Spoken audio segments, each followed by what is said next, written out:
You guessed it right. In order to make nachos, I first have to make oat flour. So I will take 100 grams of oats, put them into a blender and mix them up until they become very fine like flour. Depending on your mixer, this will take you around 2 to 3 minutes. You can also skip this part completely and just buy oat flour.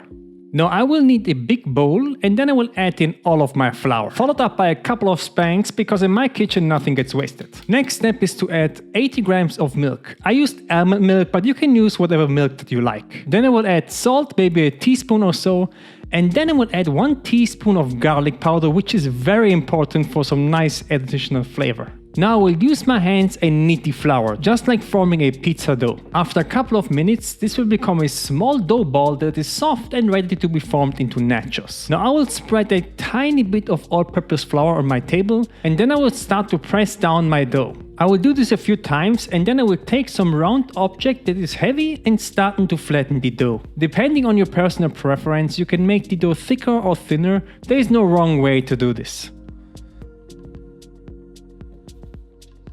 As soon as you are happy with the thickness of the dough, you can take a knife and cut out little shape of nachos. And there you go. You have done your own homemade oat flour nacho. Now repeat this with the entire dough and then lay some parchment paper on top of a baking sheet and spread out all nachos on top of it. Now this gets into the oven at 200 degrees Celsius, which is around 400 degrees Fahrenheit, for 20 minutes. And this is the finished product when they come out of the oven. Nicely crispy nachos. Oh, and they are hot. Let's see if they are crunchy. Okay, good. Let's make the topping now. For this I will take a small onion, red or white, it doesn't really matter. I will remove the root and then I will cut it into little chunks. Then, because I like it spicy, I will take a couple of jalapenos, maybe 20 grams or so, and chop them up. And the last vegetable is 100 grams of small tomatoes that I will also chop up. Now it's time to cook. I will prepare a small pan and spray a little bit of oil inside. Then on medium-high heat, I will add all of the vegetables, also the small tomato, nothing gets wasted. And then I will fry this for a couple of minutes. Now I will add in 200 grams of extra lean ground beef. This really depends on how caloric dense you want to make this. Extra lean meat has around 110 calories of 100 grams and the 80-20 has around 250 calories. But of course it's also juicier and has more flavor.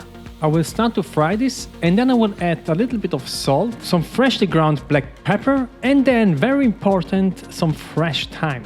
Now, if you use, like me, extra lean beef, only fry this until the meat gets some color. Don't overcook this or it will become very dry when it comes out of the oven. Now up to the final ingredient, which is of course the cheese. I will use fat-reduced mozzarella because I just love the flavor and I want to try a new brand that has developed a high-protein mozzarella with 2% fat. But if you want, you can also use low-fat cheddar cheese. Now take a form that you can throw into the oven and lay the nachos on top. Then I will add all of the meat sauce on top of the nachos, followed up by a nice layer of cheese. I use 100 grams.